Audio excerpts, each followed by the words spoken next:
walked through their door. An active shooter on the streets of a major American city, the high-speed chase, the dangerous suspect at the wheel, multiple people in the line of fire. Just in time for the holidays, record-breaking packages in the mail. Will they arrive on time? And what happens when the delivery man giveth and the delivery man taketh? And save the date, the royal wedding is set. This is ABC World News Tonight with David Muir. Good evening and thank you for joining us on this busy Friday night. I'm Cecilia Vega in for David. And tonight, President Trump is on the verge of his first major legislative victory. The tax cuts that he promises will be, quote, rocket fuel for the economy, clearing major last-minute hurdles. Two holdout senators say they are now on board. A big smile from Texas Congressman Kevin Brady, the man driving that plan through Capitol Hill. But the ink isn't even dry. The plan only published just a short time ago. So what does it mean for all those deductions so many families claim? ABC's senior congressional correspondent Mary Bruce starts us off with the details just coming in. Behind this closed door today, Republicans sealed the biggest overhaul to the nation's tax code in a generation. Mr. Chairman. Now they have a final bill, and they say they have the votes. I'm confident at the end of the day, the Senate will approve this. And tonight, senators are falling in line. Just yesterday, Senator Marco Rubio said he was a no, that the child tax credit had to be more generous to get his vote. I want to support tax reform. It's important for the country, but I think this needs to be part of it. Today, Republicans gave him what he wanted, allowing low-income families to claim up to $1,400 per child. Rubio is now a yes. Senator Bob Corker is also now on board. In the past, he said he'd never support a bill that adds to the debt. It's not going to happen, never. Never going to happen. Never, ever, ever. This plan is predicted to add $1.5 trillion to the debt. But today, Corker announced he's voting for it anyway, saying the question becomes, is our country better off with or without this piece of legislation? I think we are better off with it. The final bill slashes the corporate tax rate from 35 to 21%, a big win for big business. For individuals, it lowers the top tax rate from 39 to 37%, a big win for the wealthy. But it limits the new mortgage interest deduction to $750,000. Republican senators say their priority is tax relief for the middle class. Overall, the benefits will go primarily to people in the middle class. What does the middle class get from the bill? It doubles the standard deduction, and you can still deduct interest on your current mortgage. But people will only be able to deduct $10,000 combined from their state and local income and property taxes. And it eliminates the Obamacare individual mandate, which could leave 13 million more Americans uninsured in the next decade. Analysts say the middle class could end up paying more. You've seen the criticism of this bill. Why do you think the wealthiest need another tax cut? Well, that's exactly wrong. This delivers and prioritizes middle-class tax relief. To middle-class Americans who may be afraid they will see their taxes go up? Well, they won't. They're going to see their taxes cut. And Mary joins us live from Capitol Hill. Mary, this tax bill was just released, but Congress still thinks they can vote on this by early next week? Cecilia, this bill is over 1,000 pages. Lawmakers will now spend the weekend poring over it, but they won't have a lot of time. The House plans to vote on Tuesday, followed shortly after by the Senate. Republicans are hoping to have a bill on the president's desk next week. We will all be following this one. Okay, Mary, thank you. I want to turn next to, at this hour, those two winter storms moving in. A new round of lake effect snow in northern Michigan heading across to New York State, expected to bring up to 14 inches in some spots. And that second storm arriving in Philly, Baltimore, and right here in New York City, just in time for our evening commute. And brace yourself, there will be some strong Arctic temperatures again tonight. ABC's senior meteorologist Rob Marciano is right outside tracking it all. Hey, Rob. Hey, Cecilia, as you mentioned, this is a poorly timed accumulating snow event for New York City. The backing up towards the George Washington Bridge, which connects I-95 towards Connecticut. Jersey has certainly seen some accumulating snows along that thoroughfare. Look at the radar. The back edge has yet to go through New Jersey. It'll take a couple of hours before it does so. This is an ambitious little coastal low, but it's running out of real estate as it pushes to the east. 1 to 3 inches general, but that is enough to slick up the roads. And strong squalls rotating through the Great Lakes as well. 6 to 12 inches of snow in the favored spots. And there will be more cold air behind this. Wind chills tomorrow again will be in the teens, warming up some on Sunday, but next week the northern tier certainly will see more in the way of cold pulses and some snow.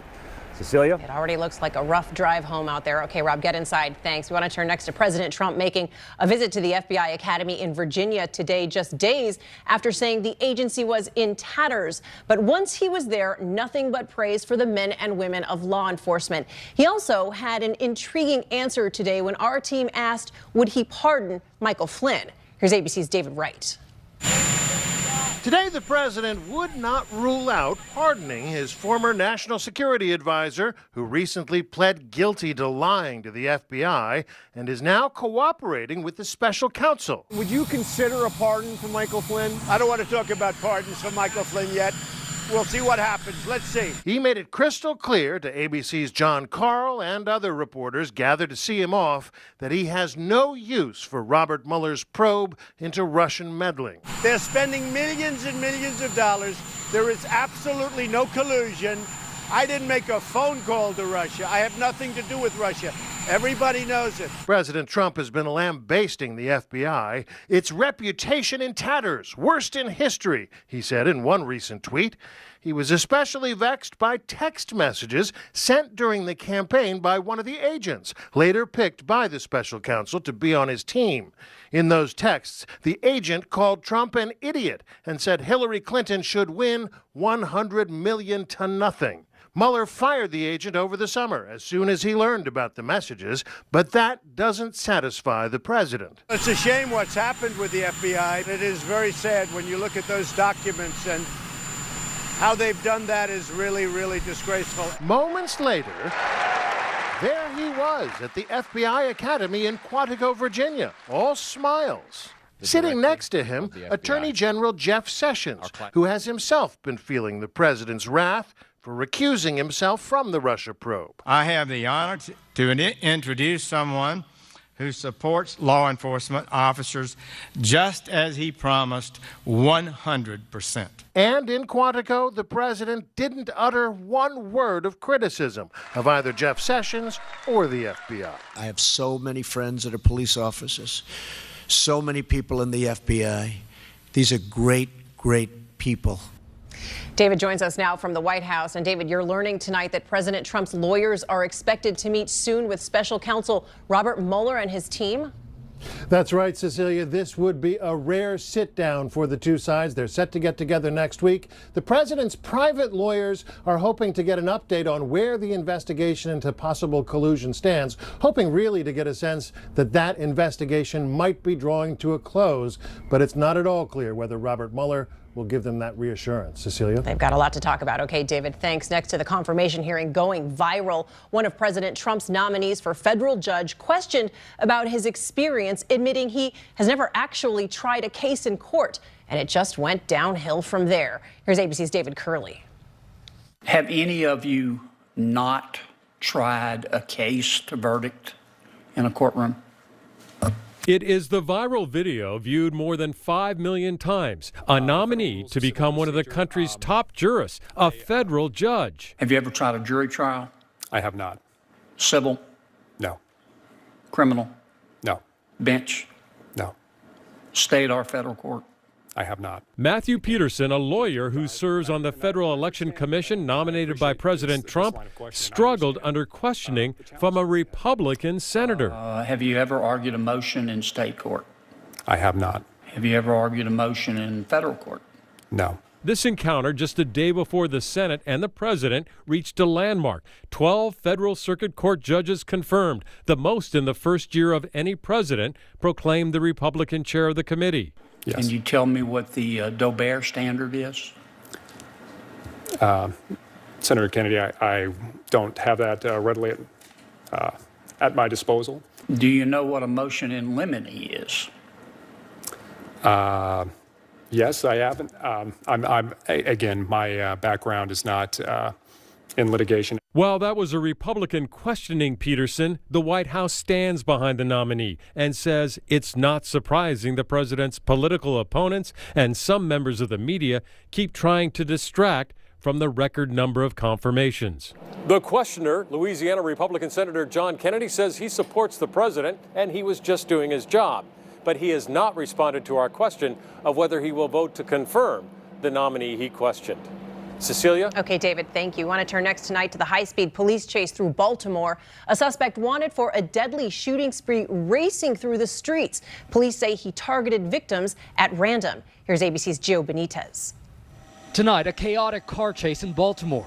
He keeps firing out of his vehicle at passing vehicles. Watch as this car turns onto a side street, then a parking lot, looping back around, off-roading, narrowly avoiding a police car head-on, then completely turning around, going the wrong way on a one-way street. 9 police cars at least following directly behind this car.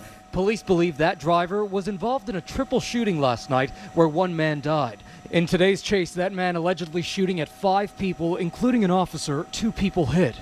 Finally, at noon, captured. According to police, the man's girlfriend pulling him out of the car. Police moving in, finding a handgun and a rifle in the car. God knows if we would have let this guy go, just imagine the damage and the destruction of life that would have ensued. I'm just glad he's in a pair of handcuffs. And Cecilia, aside from those 2 people shot, 1 police officer was also seriously injured in the leg. Tonight, all of them are recovering. Cecilia? And that is good news, Gio. Thank you. We want to turn to that massive fire in California, the Thomas Fire, surging again, jumping over containment lines. Crews bracing for another dangerous weekend. And now they are also mourning the loss of one of their own. Here's ABC's senior national correspondent, Matt Gutman.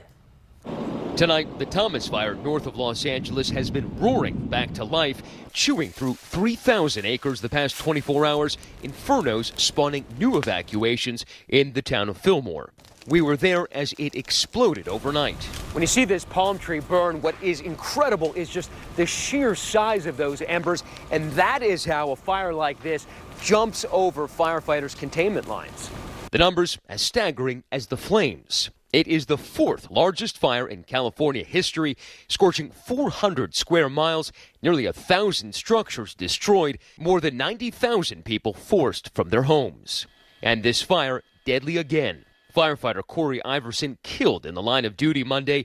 A GoFundMe page set up to raise money for the 8-year veteran's pregnant wife and young daughter. For the 8,300 firefighters still on the front lines, there's no giving up. Is the team pretty burnt out? No. It's what we train for, is what we do. Yeah. They come up there, help us. We come down here and help them. It's real simple. And Cecilia, the winds are expected to pick back up again this weekend. One reason firefighters expect to be battling these flames until after the new year. Cecilia. They cannot just catch a break. Okay, Matt, thank you. Tonight, another Hollywood icon facing a growing number of accusers. More than half a dozen women accusing actor Dustin Hoffman of sexual misconduct. Some of them say they were teenagers at the time. The actor's lawyer calls the allegations, quote, defamatory falsehoods. Here's ABC's Lindsay Davis. Dustin, right there, sir. An onslaught of allegations tonight against a Hollywood legend. More than half a dozen women, 3 of them teenagers at the time, now claim Academy Award winner Dustin Hoffman sexually harassed or assaulted them. Mrs. Robinson, you're trying to seduce me. The 80-year-old star of film classics like The Graduate faces new accusations dating back decades in explosive reports by The Hollywood Reporter and Variety. At the time that these stories took place, Dustin Hoffman was one of the biggest actors working, if not the biggest actor working. I promised I'd love 2 women tell Variety Hoffman assaulted them while he was filming the movie Ishtar. And Catherine Rossiter, seen here with Hoffman in Death of a Salesman. Why do you have to go? It's 2 o'clock. No, come on. Alleges repeated assault during a Broadway revival. She says, I felt his hand up under my slip on the inside of my thighs. And she also shared this photo with The Hollywood Reporter. Dustin Hoffman in The same year the actor won the Oscar for Kramer vs. Kramer, Corey Thomas, a friend of Hoffman's daughter at the time, says he exposed himself to her at a hotel when she was just 16. And another woman tells The Hollywood Reporter he pleasured himself in front of her when she was 15 years old. 2 weeks ago, comedian John Oliver confronted Hoffman about allegations that he made advances on a then 17-year-old intern in 1985. Do you believe the stuff that you read? I believe what she wrote, yes. Why? Because there's no point in her lying. Well, there is a point in her not bringing this up for 40 years. Really? Oh, Dustin. And Lindsay is here with us now live, so we have not yet heard from Hoffman on this. Right. Well, once again, the lawyer did call these allegations defamatory falsehoods. We reached out to Dustin Hoffman about these latest allegations, did not hear back, but he has denied previous allegations. Strong denials there. Okay, Lindsay, thank you. We want to turn tonight to a grand jury that is out with harsh words for Penn State after the death of a fraternity pledge. Timothy Piazza died after falling downstairs during an alcohol-fueled event. Members waiting 12 hours to get help. 26 of those members now facing charges. The grand jury report accuses Penn State administrators of a shocking apathy to the dangers of excessive drinking. The university responding, that report doesn't recognize the new safety and reform initiatives they are already putting in place. And there is still much more ahead on World News Tonight this Friday. The massive pileup, the major crash covering a quarter mile of the highway. Plus the warning tonight for a record 2 billion packages being delivered this holiday season, and the delivery person accused of stealing the very packages he delivered. Plus, we've got your front door, but what happens when the person delivering those packages is the same person stealing them? Here's ABC's Clayton Sandell. In St. Pete Beach, Florida, the delivery man giveth. Yes. But a little later, that same delivery man taketh away. Watch again. At 5:37 p.m. Tuesday, police say UPS driver Jason Moan leaves a package for Javita Acute Parker on her porch, a $1,000 iPhone 10 inside. But at 7:46 p.m., he's back, stuffing that same box under his shirt and taking off, wearing the same clothes, minus that UPS vest. Stupidest thief ever. Police caught up with Moan and delivered him to jail, charging him with grand theft. UPS says Mr. Moan was a seasonal driver, not a permanent UPS employee. Upon notification of his arrest, UPS immediately terminated his employment. A record 2 billion packages will be delivered this holiday season. In Arizona, cameras caught this woman disguising herself as a postal carrier to steal deliveries. That alleged imposter still on the run.